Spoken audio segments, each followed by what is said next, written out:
Welcome to the Handyman Pros Radio Show. Home improvement and maintenance tips from the pros. Thanks for listening to another edition of the Handyman Pros Radio Show, where our goal is to help you save time, money, and aggravation. This edition is entitled Toys in the Attic, a discussion about storage. To help me explain, I'm here with my ever-cheerful co-host and old buddy, John. John, what's been going on this week? Well, Larry, I'm in the house, baby. And You're in the house, baby? I'm in the house. Yes, sir. Well, this week, let's see, what did I do? Did some more trim work at my neighbor's house. And that's another tip and trick I'm going to tell everybody out there.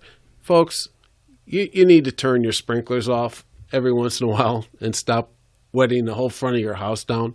It's really not good for all the woodwork. You've had a tough time with this job. I've got to admit that this is one. So John, I've actually been on this job with John a couple of times, and this is a job where it's really actually quite a nice house.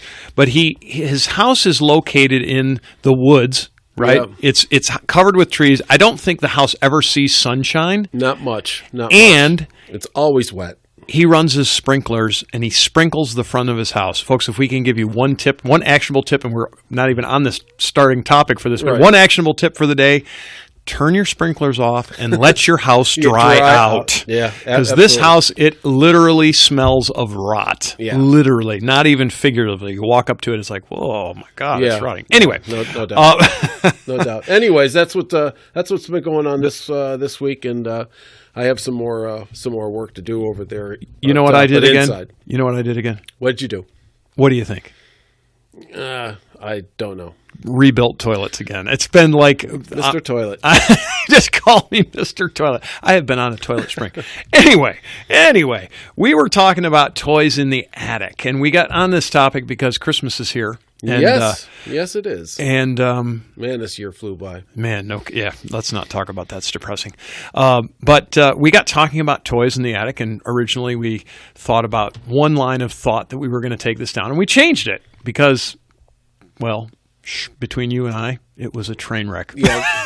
Don't tell anybody. We could play it. It was a train wreck as it jumped off the track. Jumped off the track and went boom. So we changed it. We got thinking about toys in the attic, and we got thinking about storing your toys in the attic. So we decided we'd do a show on storage. Yes. So where are we going to go with this one, John? Let's not go off the rails like we did the last time.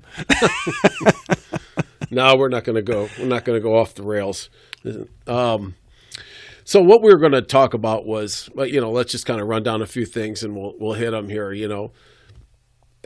Everybody's gonna get some more things for the holidays, and it always becomes, it just occurs to me also is that you've got all your holiday lighting, your Christmas lights, all your decorations, lights, whatever you have, all that stuff has to be stored.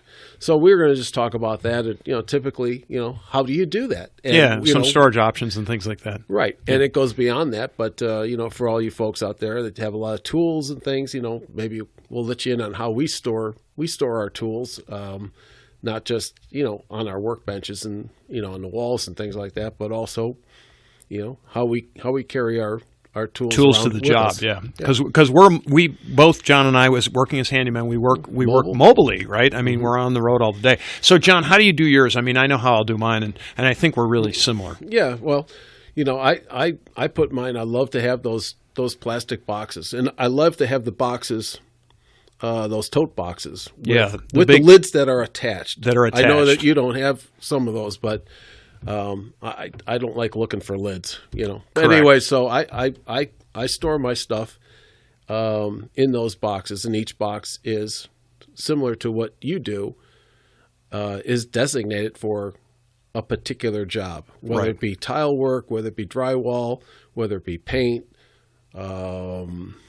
electrical, plumbing, the things that we do. So if I have a specific job and it's really a little bit more comprehensive in one area than another, I'll have another box that I'll make up that has some more comprehensive tools for, let's say, a plumbing job. Yeah, and any spare parts, and then the things you use, like I know in plumbing, it's one of my favorite things, right? So I have primer in there, I have glue in there, because you're going to use those on almost every job, every plumbing job, except for rebuilding toilets. It sounds like you should carry extra toilets. I actually carry toilet inventory. I have toilet rebuild. I've started carrying them on the truck. I'm doing that many toilet rebuilds, and it's just whatever. I don't know why, but I'm rebuilding toilets like crazy, and I literally now I now am inventorying a toilet rebuild kit and then supply lines for the toilets, because one of the things that for me, if they don't have a stainless steel braided toilet supply line, they're going to get one, whether they want it or not. I am not going to have a supply line break. Anyway, yes, I put mine into, I call them kits, right? So I have my plumbing kit, I have my electrical kit, I have my carpentry kit. I have a box that's just full of nuts and bolts and screws and caulk. Yeah. Right.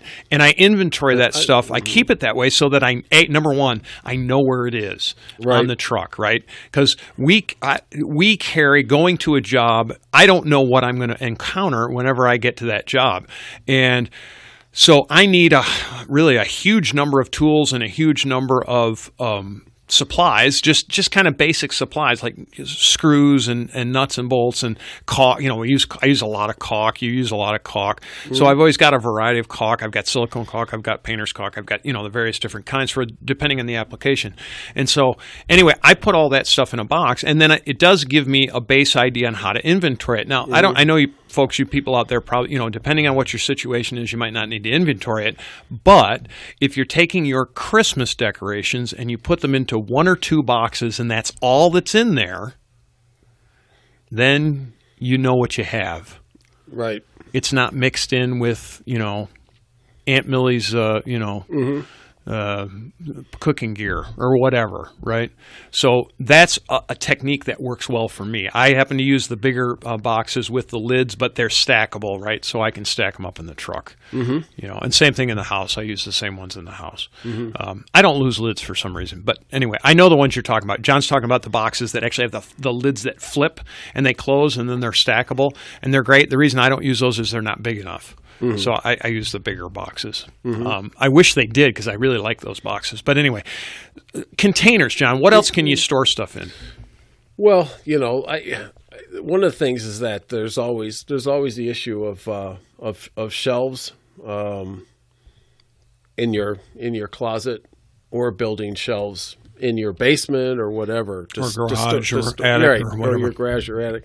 So, I know that you're familiar with some of those systems for the, the garage. That's kind of a popular thing these days, is people utilizing those, like a lift system. Yeah, those are really cool, actually. And you kind of just take it down on pulleys or whatever, and you put all your junk on it and, hoist it back up. And you hoist it back up, yeah. Hoist it to the ceiling, which is not a bad thing. I've got a hardtop Jeep hardtop that I've got winched to my ceiling in my garage. Yep. That I'm looking to get rid of. So if anybody out there needs one,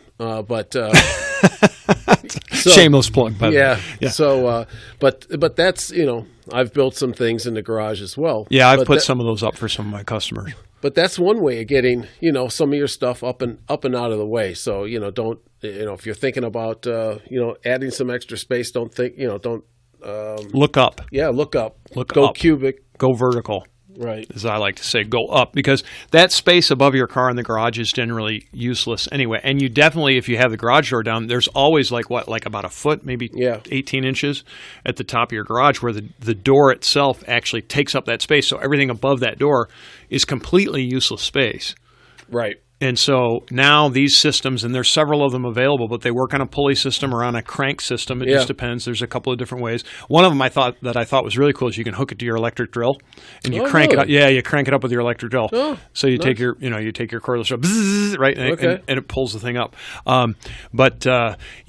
There's those kinds of systems that are available. There's great things like I'm a big believer in pallet rack, right? So if you've got big stuff and particularly heavy stuff to store, you can store pallet rack, and you can go buy that at a pallet rack store if you have the space, because it's generally the width of a pallet is about 42 inches wide. And but boy, you can put a lot of stuff, and you can go way high with it, and it's pretty inexpensive, comparatively. So we do that. There's for your closets and stuff. There's so much in the closet venue as far as customizing your closets that we could talk for five. Right. We could do a whole podcast on closet organization, and we're not going to. No. We might do a show or two on it, but we're not going to do a thing. My personal belief is I like things that are very flexible, so I've been using some of like the track systems. Have you put any track systems up, John? You're talking yes. Where you hang a rail on the top, and then you can slide the things, and you can do different verticals, and then you can adjust vertically. Yeah, I personally really like those just because they're so flexible and they're easy to install. Yeah, it's just a couple of tips here for people to kind of look around and look for extra space. I know that a lot of people out there have a lot of stuff that they want to store. Especially, this time of year, it's seasonal stuff. I've got the same problem. Everybody's got that problem. And we kind of titled this "Toys in the Attic." As I looked around, I was thinking to myself, well, pretty soon you went upstairs to the attic. I got to put my stuff away, and it's going back up in the attic. You went up to the attic and got your toy train from when you were a kid, right? Right. Old movies. All that kind of stuff. We can't talk about your old movies on VHSs. Old fur coats. What? There's no blood on them? It's kind of like Christmas Vacation gets stuck up in the attic. So absolutely kind of look around. I'm going to be in the process of redoing some shelves in my closets too. Oh, I'm seeing some video and some stuff happening there when we do that. Yeah, we're going to shoot some video. We'll put it up on the website. The first thing is to get rid of a whole bunch of stuff. You mean roll the dumpster out in front of your house? Roll the dumpster out. Yeah, baby. Yep. Oh, yeah. A big dumpster. I already had some people come out and remove a whole bunch of junk out of here, but, you accumulate that over a number of years. When you've lived in a place for 30 years? Man. It'll catch up with you. So I did want to talk one thing. I just want to make a quick comment about containers, right? So particularly in our business, we have a lot of small parts and a lot of spare parts. So I call them nuts and bolts, wire nuts and stuff like that.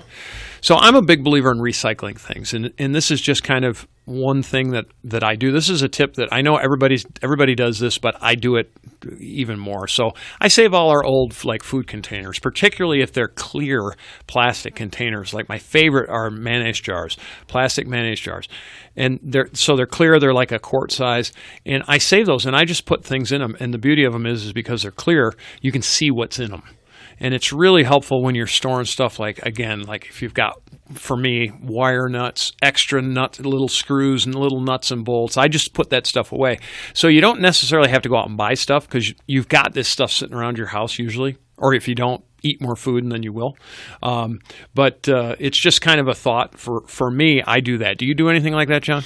I actually do. I wish I could find more clear containers, actually. The clear ones are awesome. I have some big vitamin bottles and things that I'll utilize for a lot of. I do a lot of woodworking, and I always find use for that, whether it be small screws, nails, or also I collect. Like if I'm working on an oak project or something like that, I'll collect some oak sawdust, and I'll keep that in the jar, and I'll fill in dings and dents with that mixed with some glue. With a little glue, yeah. Which is actually a good tip. So by the way, so give that tip, John, while we're thinking about it. If you have a ding or a dent in wood, right? You need to fill it in a little bit. If you have some of the original wood, you can just take and put it in with a little wood glue, like Elmer's or something like that. Right. And I mix it down with some of the wood shavings, the sawdust, and that really makes a nice little paste. You put it in there, you can't even tell, and it stains. Well, perfect. So there's a tip. Look at the tips we're doing. What other things do we have to talk about storage, John? I think we probably hit most of it, to tell you the truth, unless you have something in mind, Larry. I think it's, I actually don't, but one thing just came to mind, and that just has to do with the size of container that you have. And this, as I've gotten older, I've come to realize that you can actually overload these boxes to the point of not so much that the box breaks, it's the mechanism to get it to wherever it's going, which would be my body. So be careful when you're choosing a container to store things in. It's a good tip. Yeah. Yeah. Just depending on what you're putting in it. If you're filling up a container full of like wrapping paper, okay, you can put a lot of wrapping paper in, and it doesn't get too heavy. Right. But let me tell you how heavy caulk and nuts and bolts gets. Right. It's heavy. Right. And so just be careful that you don't get a box for your heavy things that's so big you can't move it, or it takes two people. So that just kind of came to me because I was thinking about actually taking the box out of my truck, and I was like, oh yeah. Right. No, that's a great tip. All right. Well, fantastic. We're going to do what else are we going to do? We're going to do some tips and tricks later on in this show as well, aren't we? That is correct. Awesome. From the email bag at questions@handymanprosradioshow.com, we received an email from Jimmy H. Johnny, we've got another plumbing question. This one's about faucets. Jimmy asks, he says, my faucet is leaking. Should I fix it or replace it? Jimmy H. As in Jimmy Hoffa? Oh, I don't know. I don't know. I'm not going there. I'm not going there either. I don't know. Is I-10 around? Anyway. I don't know anything about it. Faucets. Yes. Well, we just had this discussion, and I'll let the audience in on it, and that is that I agree with you that if you have a dripping faucet, okay, and it's coming out the front or it's underneath, and there's a reason for both of those, but I know a lot of times it's kind of an emergency situation, but I think you should look at just changing the faucets out. They're so reasonably inexpensive. Now, sky's the limit on faucets, okay? Oh, my God. Unbelievable. I was in one place, and, it was one of those places where they kind of attack you at the front door, and then they have a clipboard, and they're like, oh, sir, can I guide you around and help you find something? Oh, sir, can I liberate some money from your wallet? Right. Ooh, yes, right. One of those, yeah. And the faucets were like $800. So that's not, that ain't gonna fly. So at least not in our world. No, not in my world. And by the time you get through repairing a faucet, you've spent probably almost more than a new faucet. Well, let's just be let's clarify that. Plus you've got plus you've got a style issue too that you can now you got some new faucets, but. I just did some faucets, and I'll tell you why I just wanted to halt you there for a second because I know that they spent more money me fixing it. Now, if you call somebody in to fix it, correct, that will cost you as much as having somebody just change out the faucets. Right. That's the point that I wanted to clarify. So faucets, basically, a 10-year-old faucet. Yeah. Right. I agree. Okay. Depends brand, whatever. Parts become challenging at that point. Plumbing in general. John, are there a few plumbing parts? Oh. Yeah, exactly. You don't need to say anymore. Yeah. There's 10 billion gaskets alone. I mean, O-rings, gaskets, cartridges, blah, blah, blah, blah, blah, blah, blah. So from the professional standpoint, when somebody calls me, and if they have a 10-year-old faucet, my recommendation is they go down and buy a new one. I do too. And mostly I think it's a combination of styling reasons, and also it could take me longer to find the parts to replace that than it could be to just replace the whole thing. Right. And then you get into leaks and all that kind of stuff, which is just ancillary. Right. But it really, to me, that's what it boils down to. So you can upgrade your style, you get a newer faucet. And faucets run what, John? Depending, like a bath faucet, right? Like anywhere from $50 to, you can spend huge amounts of money. It's typically, about $200, for decent faucets from your range, 50 to 200. Yeah, it just depends. Kitchen faucets can be a little bit more. And kitchen faucets can be more. That's probably in the more 250, 300, 350. Yeah, it just depends. There's a lot of options. Yeah. A lot of options. That's a ton of it. So but, typically people are, like you said, if it's 10 years old or so, typically you're going to you've got the itch to change them. Yeah. And upgrade them, make them look, more stylish, for lack of a better word. Right. But for us, when we come in, because we charge by the hour, and it takes us just as much time to repair it as it does to replace it. That's right. But let me say this.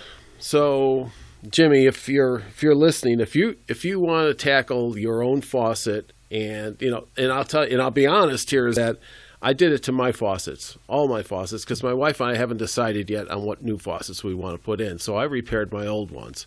And do you actually have a say in that? No. Oh, okay. Just checking. I was going to say. No. So I should at least I don't feel like I'm alone. So I'll take the we out of that statement. Well, you're the install part. You're right. That's where the we comes in. Yeah, right. we need to change this. That means you need to change it. Well, she has not made up her mind kind of faucets to put in yet. So I ran around and I repaired mine. Mine were really easy to do. There's two O-rings. Let's call it O-rings, and a seat and an O-ring on each stem in the faucet, hot and cold. And I ran around and I did that. Didn't take me any time to do it, and it stops the leak. All up on each faucet to like $1. But how much time? It wouldn't take me very long. How long to get the parts? It just had to go down to the hardware store. They had them all there. Awesome. So it's an easy thing to do. So that's what I chose to do. Now, if you're going to have somebody do it, that's a whole different issue. But Jimmy, if you're going to do it, and just take the handles off, I didn't even have to get underneath there to do it. So it's relatively fast, easy, but there's a lot of things that, like Larry was just saying, that there's so many different plumbing pieces and parts out there. It's mind-boggling. And you're going to run into situations where you're going to have a cartridge. You're not going to have simple O-rings on a brass stem. And the cartridges are going to be hard to find if you can find them at all. If they're over 10, 12 years old, you're just better off getting a whole new faucet. Yep.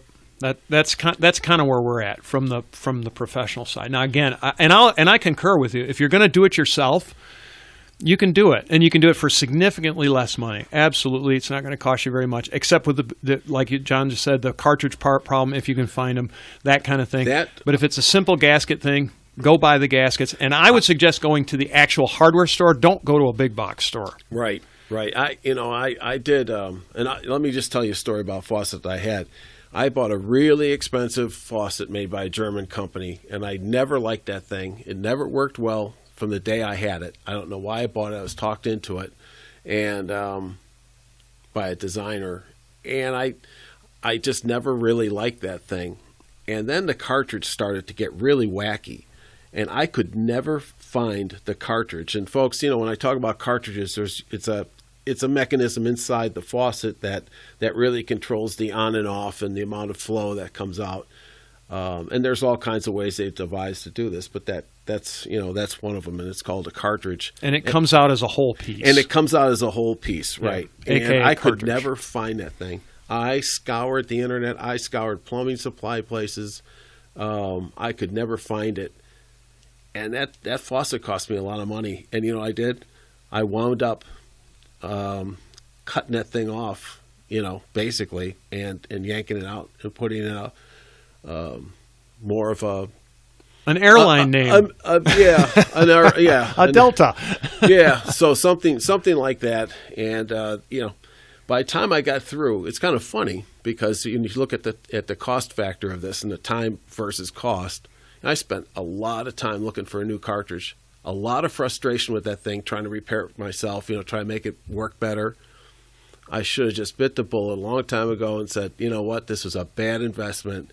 I should have cut it off then. I should have got rid of it then. Live and learn. One of the happiest days of my life is I put that thing in a big bag and I threw it out. So, anyways, I digress a little bit on that. These are the things that excite a professional handyman. Yes, I threw out my freaking faucet that I've hated for 20 years. Right. Yep. Right. So anyways, that's kind of some things to think about, Jimmy, and the rest of everybody out there. It's kind of the cost versus time versus frustration versus, the look of, the new design faucets. So I want to make one quick comment on brand, just because. There are better brands than there are, as far if you're looking at longevity and as far as parts go. Certain brands have more parts available. Other brands we'll call them parts limited. You have to go to a plumbing supply house or things to get the parts. very much up to you out there in the land. But I personally like the one that have the parts available everywhere. They're easier to get, easier to replace, generally warranted better as a general rule. So just be aware of that. If you don't see the parts available, there's reasons. So yes, to that end too. I will say that I'm amazed that some of the warranties on these faucets nowadays are pretty much lifetime. Yep. Some of them are lifetime, which is incredible. Because the ones that I've had in the past were pretty awful, and you search for parts.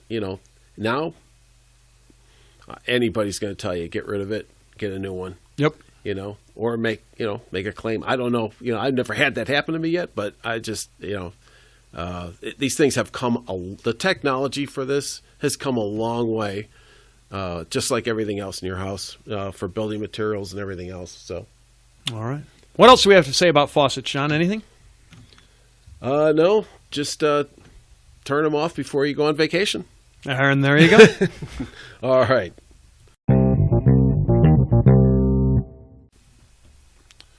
So, John, we decided we wanted to have a little technology conversation. And we were talking about our magnificent headset, Bluetooth headsets that we bought. Yeah.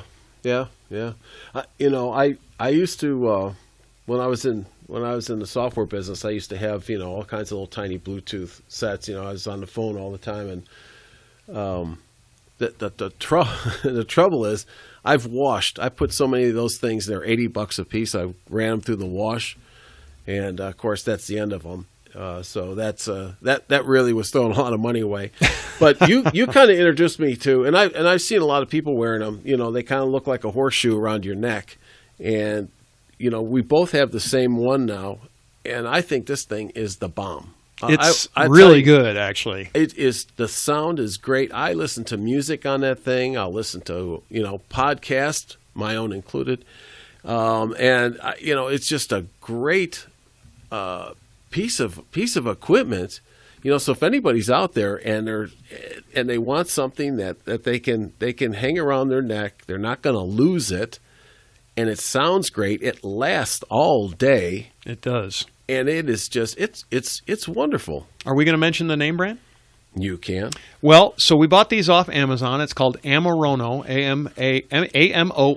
AMORNO, and I think they were $30. Yeah, they're cheap. I mean, in a scheme of things, and they sound great. They have 3 different equalizer settings on it, and they're really tremendous. Did you know that, Larry? I did not. You didn't? No. So now I have something else to play with. Okay. They do fold up too, which is really nice. They fold up. You can stick them in your pocket, especially if you have like cargo pants. If you have cargo pants with cargo pants with the pants on? Well, I'm calling it fashion foul. Yeah, with your shorts, and those things just fit right in there. But once they're hanging around your neck, you don't even know they're there anymore. Yeah, you really don't know. They're really hard to put through the laundry because they're bigger. But they work great and very, very practical. So I do have a question for you. Has it fallen off your neck yet? No. So mine has, but I've been on my back. Pencil neck. Yeah. I've been on my back. I was working in an attic one time. Actually, thanks. Feeling the love here at the Handyman Pros radio show. By the way, I'd listen to my own podcast, but I can't stand the hosts. Anyway, with that said, I have had it slide off my neck, but you notice it right away because you actually feel it go off your head. It kind of grabs your neck as it slides off. So that's been the only time, and I was lying on my back. I was shimmying in a crawl space in an attic, whatever. Hazards of the job, I guess I'd call it. But Amorono, about $30, $35 on YouTube. We've had great success with mine. I've had mine for almost a year now. Maybe longer than that. I don't know, but I haven't had any problems. Charges with a mini USB, which is really awesome. I guess I've got equalization levels I've got to learn how to play with. But that's read the instructions, read right? The instructions. There you go. Just they're awesome. I don't go anywhere without them right now. Well, on the other side is some people don't have this, but here in Georgia it's illegal to be on your phone with the phone in your hand, So that's the reason that I actually got the dumb thing. While you're driving. While I'm driving. So plus it frees up my hands so I can do things like talk on the phone and do the radio show. Absolutely. So, there you go. Absolutely. All right, folks, appreciate you listening. Well, John, I think that wraps up the show for today. And we wanted to wish everybody out there a very Merry Christmas. Absolutely. Merry Christmas, everybody. We want to thank you all for listening to the Handyman Pros Radio Show. We hope you enjoy it. We hope this show was a gift to you this holiday season. We'll see you next time. Ladies and gentlemen, if you've enjoyed this podcast and have derived some value from it, here's 4 things you can do. 1, tell your friends about this podcast. 2, hit subscribe on your podcast player. While you're there, leave us a review.